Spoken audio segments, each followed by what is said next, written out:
começa agora o programa que mostra inovação em negócios escaláveis. Esse é o Projeto Startup. Obrigado pela sua companhia, seja muito bem-vindo. E hoje eu vou conversar com a Simone Cornielsen. Ela é coordenadora da CEAG, da Fundação Getúlio Vargas, e mentora de startups, também especialista em inovação e empreendedorismo. Mas antes da gente conversar com ela, a gente vai conhecer a história da Dempsey Security, uma startup lá de São Paulo que atua na área de segurança digital e deu um salto em sua operação em 2 anos. Vamos conferir?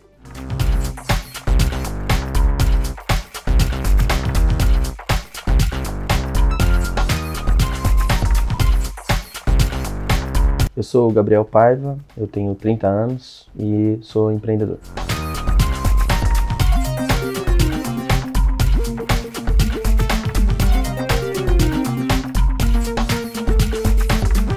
A Defense começou lá em 2020, no meio da pandemia. Na verdade, eu sempre quis empreender, de modo geral, e eu sempre guardei dinheiro para no momento certo, eu conseguir empreender. E em 2020, no meio da pandemia, apareceu uma oportunidade. E essa oportunidade, como estava no meio da pandemia, estava bem seguro, na verdade, para agarrar ela, né? Mas, depois de alguns pensamentos, né, algumas conversas com alguns amigos, eu decidi tentar, né? Então, como eu sou ainda, né? Mas eu era mais novo, então, na pior das hipóteses, eu ia voltar para o mercado, então esse foi o meu pensamento. Em 2020 a gente estava atendendo só basicamente consultoria, né? Então a gente estava fazendo consultoria para grandes empresas, que era o foco que eu trabalhava já antes na área de segurança da informação.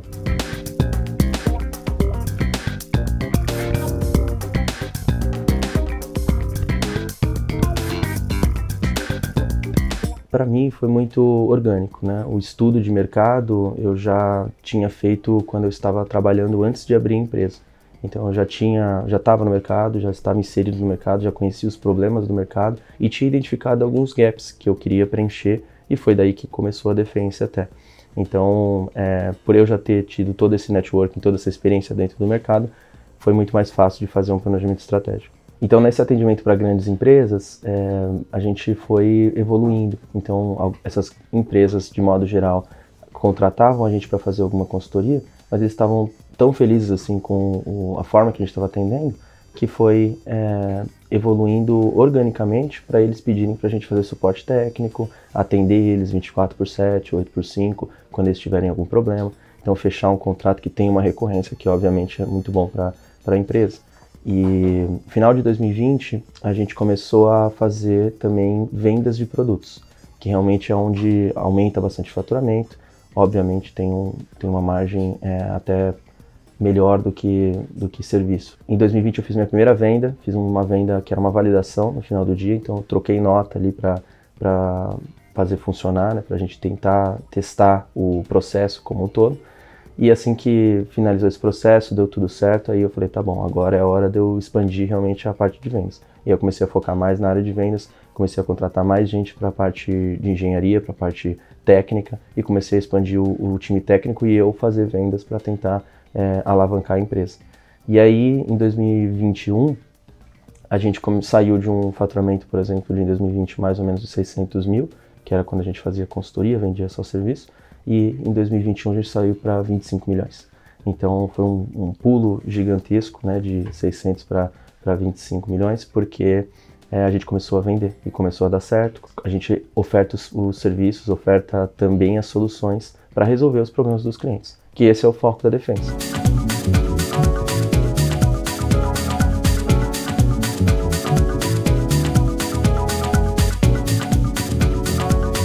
O público-alvo da empresa, a gente tem, são grandes empresas, de modo geral. A gente atende também pequenas empresas, mas a gente foca um pouquinho mais em grandes empresas, que geralmente têm uma maturidade um pouco maior de cibersegurança, tem também um apelo maior para proteger esses dados.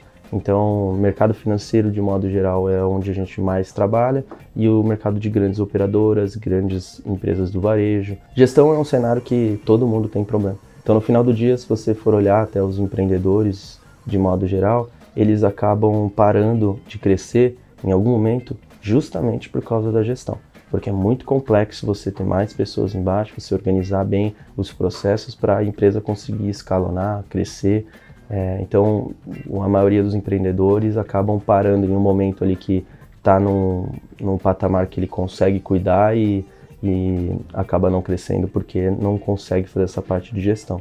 A gente trabalha com uma gestão um pouco mais libertária, então a gente contrata pessoas, isso é muito específico do nosso mercado também, a gente já contrata pessoas que têm bons soft skills e a gente melhora ou forma até o hard skill dessas pessoas para já entrar dentro da cultura da empresa e a gente não precisar fazer uma microgerência de todas as tarefas que eles vão executar. É muito importante as pessoas que você está contratando entrar dentro dessa cultura, ter um fit cultural. Então acho que esse talvez seja o principal segredo ali de gestão. A gente ainda não expandiu para fora do Brasil, a gente está focando mais no Brasil para se consolidar bem aqui no Brasil. Depois disso a gente deve expandir. Tem muita gente que gosta de expandir para a América Latina, pelo menos na minha área. E eu pretendo pular um pouquinho essa parte, porque infelizmente a América Latina está sofrendo um cenário macroeconômico muito complexo e eu prefiro investir o dinheiro num grande mercado como é o mercado americano. Obviamente vai ter mais concorrência, mas desafio é o que todo empreendedor quer, né?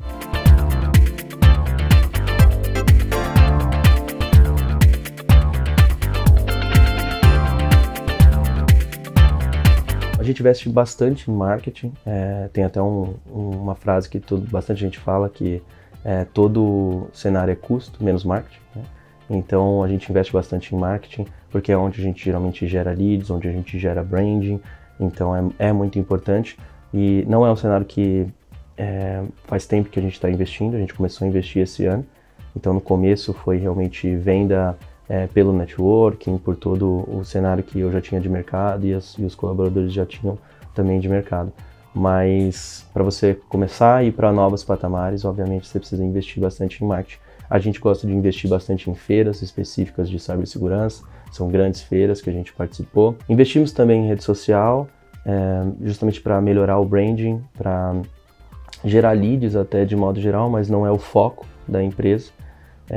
E a gente está realmente presente no dia a dia ali dos nossos clientes, dando dicas dentro das redes sociais, mostrando problemas que a gente está resolvendo para outros clientes, da forma que a gente está resolvendo. Então, realmente compartilhar coisas interessantes para eles estarem sempre conectados com a marca. A Defense, ela já, apesar de ter 2 anos e meio de mercado, ela já é a maior empresa de venda de alguns dos nossos parceiros. São parceiros que são empresas de modo geral multinacionais, americanas ou israelenses, que é onde foca um pouquinho mais o desenvolvimento e soluções de cibersegurança. Então a gente já é líder em vários setores dentro desses parceiros aqui no Brasil. E recentemente a gente foi premiado ali para representar um dos nossos principais parceiros, que é a Gigamon, para representar a Latam como um todo, né? Parte de Latinoamérica, desde lá do México até aqui. A principal dificuldade que qualquer empreendedor, de modo geral, enfrenta no começo, geralmente é a venda. A não ser o empreendedor que é vendedor e está tentando empreender. Aí ele vai ter outras dificuldades, por exemplo, na entrega e assim vai. Mas, de modo geral, é a venda que todo mundo sofre, todo mundo acaba demorando mais para conseguir criar um processo e criar um time para crescer a empresa. E o meu também não foi diferente. Como eu era engenheiro, eu sou engenheiro de formação no final do dia, então a parte fácil era a parte da entrega, de resolver os problemas, como eu estava comentando. Mas a parte de vendas era um problema difícil, porque eu, apesar de já estar trabalhando na área de vendas, eu trabalhava como engenheiro de vendas. Então eu não trabalhava diretamente em prospecção de novos clientes, então foi bem complexo esse começo. Mas é o desafio de todo empreendedor tentar criar, tentar ver formas, achar soluções para contornar esses problemas.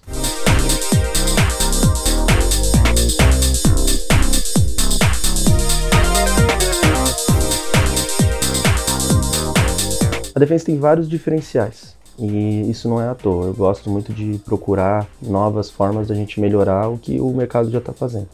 E eu aprendi isso até num filme que chama Moneyball. Então eu até tirei uma frase ali do filme que seria: por que você vai ganhar de competidores mais experientes usando as mesmas táticas que ele faz? Então se ele já está na frente, você vai fazer a mesma coisa, como é que você vai conseguir passar essa diferença, esse gap que você tem do seu competidor. Então você precisa fazer coisas novas, você tem que procurar diferenciais. A gente tem vários diferenciais, qualidade é um deles, a gente tem o Customer Success, né? Então o Customer Experience que a gente faz com os clientes para eles realmente estarem mais amparados para resolver os problemas deles. A gente tem um diferencial muito grande no cenário de relacionamento, a gente faz vários eventos de relacionamento com os clientes para eles se divertirem mesmo. Então foge um pouquinho daqueles eventos para vender, né? Então evento que eu vou colocar uma palestra lá para mostrar o meu produto, a gente não gosta de fazer, eu prefiro fazer um evento legal para estreitar relacionamento, depois eu marco com ele, explico melhor tecnicamente a solução e por que ele deveria aderir a ela ou comprar ela. Então a gente tem vários diferenciais de modo geral.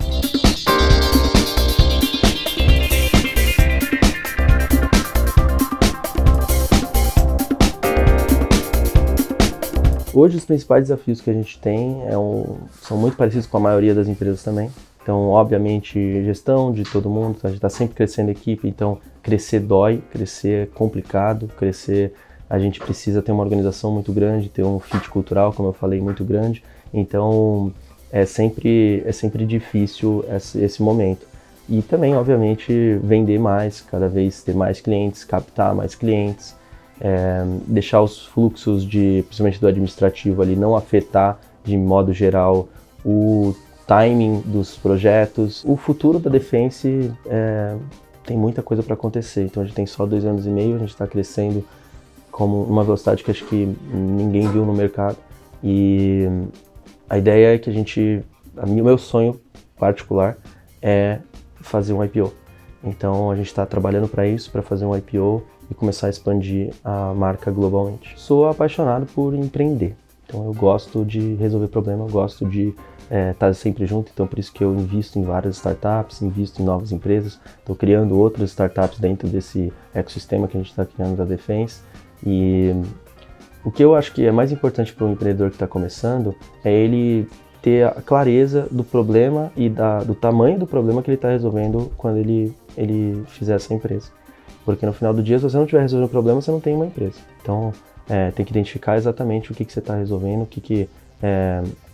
o quão é importante isso para o seu público-alvo, e daí você começar a ter as próximas ideias para você escalar seu negócio, ou você validar o seu negócio, antes também de procurar investimentos, porque senão nenhum investidor vai investir se você não quer investir, se você não está investindo seu tempo. Então, você focar realmente no problema e focar no público-alvo que você está tendo para você validar o negócio e daí começar a crescer.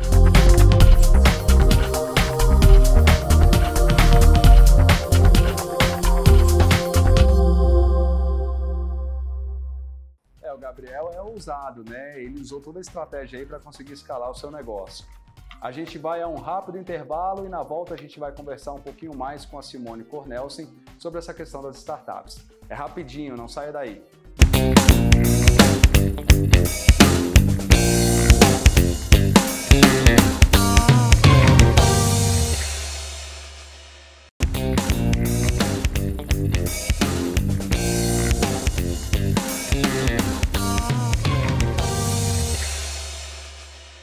Estamos de volta e agora a gente vai conversar com a especialista Simone Cornelsen. Simone, muito obrigado pela sua participação aqui no nosso programa. Eu que agradeço, é um prazer estar aqui com vocês. Obrigado, Simone. Simone, com relação às startups, como é que está esse mercado hoje no Brasil? O mercado das startups é sempre muito desafiador. Há muita movimentação, novos entrantes e concorrências, e empresas se posicionando e fazendo parcerias, buscando apoiadores, buscando investidores.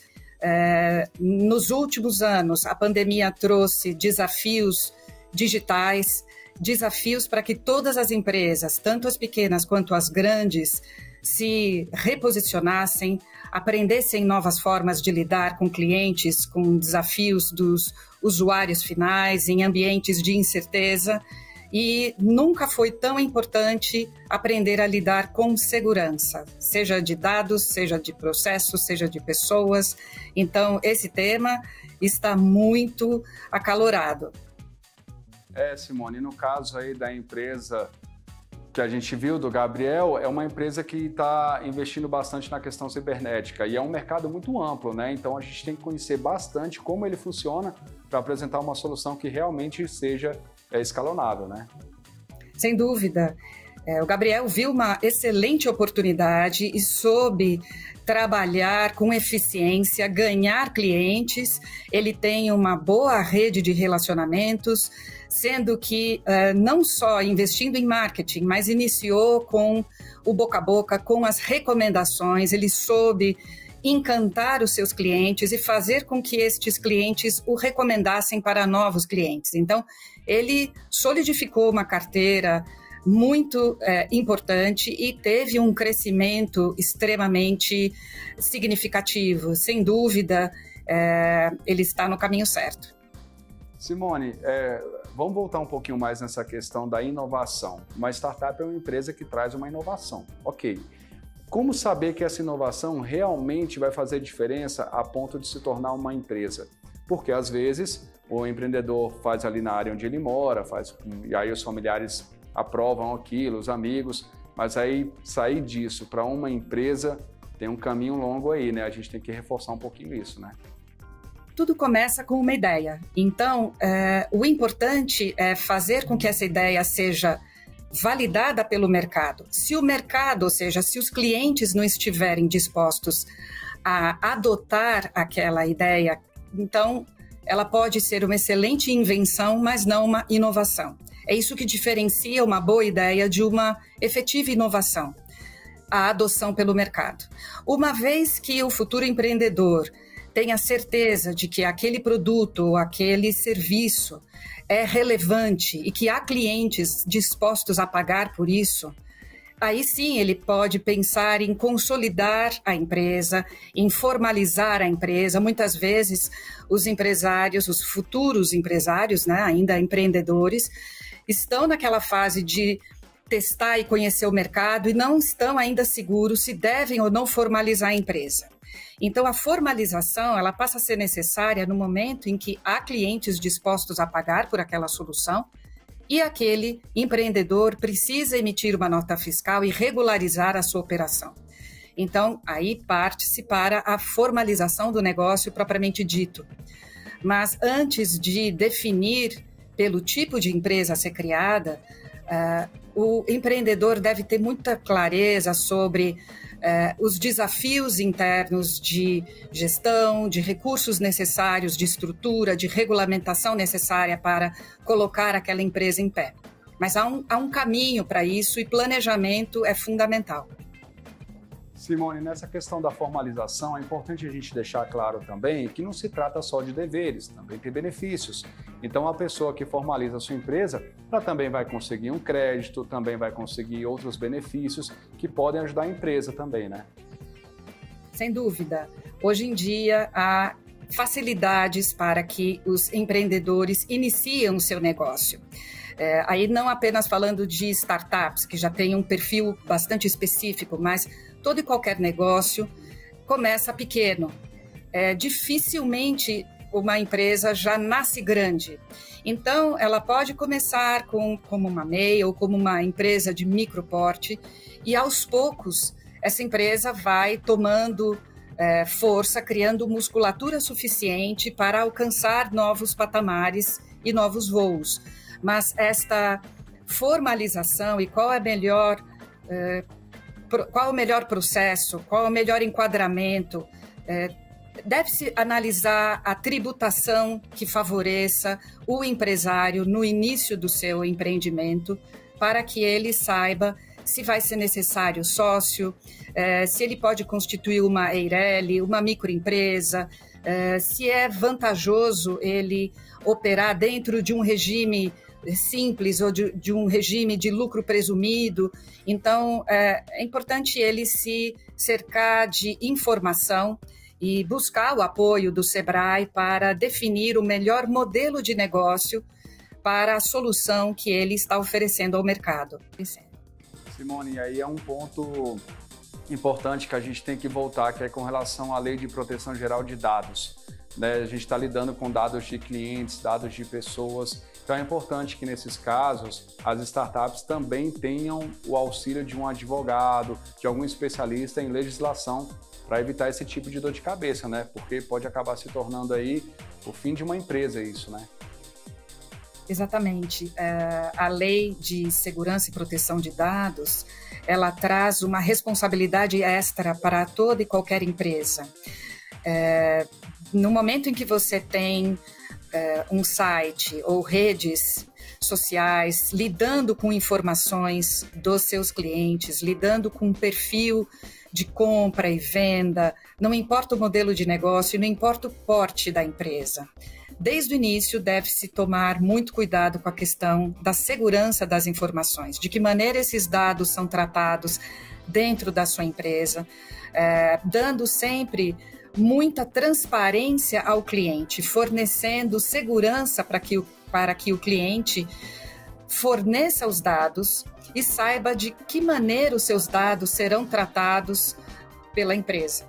Então, essa transparência, essa segurança e esse sigilo com os dados são aspectos muito importantes que farão com que a sua empresa transmita a segurança necessária e o cuidado necessário para que o cliente seja fidelizado e queira retornar e manter a sua empresa no seu portfólio.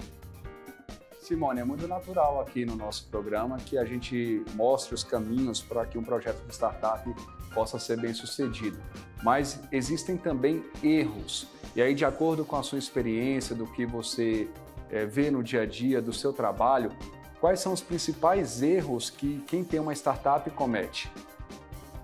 Em primeiro lugar, achar que a solução dele é única e que não há concorrência direta. Esse é um grande equívoco. Sempre haverá um concorrente, direto ou indireto, e muitas vezes até de segmentos diferentes. O importante é conhecer o seu cliente e saber como ele está resolvendo aquele problema em questão. Então, esse é um erro muito recorrente que eu tenho notado no mercado nesses últimos anos. O outro erro é achar que a sua diferenciação, que o seu elemento de diferenciação em relação à concorrência ou a sua inovação, ela é perene. É muito importante entender que a sua inovação ela é provisória. No momento em que você se destaca e lança um produto ou um serviço diferenciado no mercado, a concorrência vai se manifestar e vai também se movimentar ou para copiar a sua ideia, ou para ser melhor do que você. Então, se manter aberto para inovações constantes é fundamental. Não se acomodar achando que está navegando num oceano azul. Momentaneamente, isso pode até acontecer, mas mais cedo ou mais tarde, a concorrência vai se mexer e a sua ideia pode ser roubada, copiada, ou você pode lidar com novos concorrentes de uma forma muito rápida, e se você não estiver preparado para buscar inovações constantes, você pode ser engolido pelo mercado. E por último, um outro erro também muito recorrente é o empresário se preocupar apenas em encantar o seu cliente e esquecer o seu time de funcionários internos ou seus parceiros. Ou seja, o ideal é buscar trabalhar para encantar de uma forma 360 graus a todos os seus stakeholders, a todos os agentes que atuam no seu ecossistema. O seu cliente interno, o seu cliente externo, os seus parceiros, todos os seus fornecedores. O importante é trazer um espírito de transparência, de confiança, de motivação, que façam com que todos sejam encantados e queiram continuar trabalhando com a sua empresa ou na sua empresa. Simone, infelizmente nosso tempo está encerrando. A gente sabe que o Brasil é um país de pessoas criativas. Nós somos conhecidos por isso, né? O Brasil é um país inovador. Nós temos aí brasileiros aí que têm ideias aí que fazem toda a diferença, como é o caso do Gabriel. Então, levando também em consideração a sua experiência, todo o trabalho que você faz, eu queria que você mandasse, para a gente encerrar, uma mensagem para esses brasileiros que têm uma ideia e quer transformar aí numa startup ou transformar numa empresa. O que você diria para eles? Abra a cabeça e aposte na diversidade. Saia da sua zona de conforto e do seu mindset com ideias já pré-concebidas e busque opiniões diferentes, converse com mentores diferentes, consultores, parceiros, potenciais clientes. E aqui eu não estou falando de diversidade só de gênero, de raça, todas as diversidades, diversidade geracional. Escute jovens, escute sêniors, diversidade de formações, de pontos de vista. Quanto mais aberta a sua cabeça estiver, mais insights você terá, mais pontes inimagináveis poderão ser feitas. E a construção de soluções, ela não é feita sozinha. Nós precisamos trabalhar em rede e colaboração é vital para o sucesso de qualquer empreendedor. Simone, muito obrigado pela sua participação e fica aqui nosso convite para você voltar sempre. Muito obrigada. Continue sempre ligado aqui no canal Empreender, porque assistir já é um bom negócio. Eu espero você no próximo Projeto Startup. Até mais, tchau!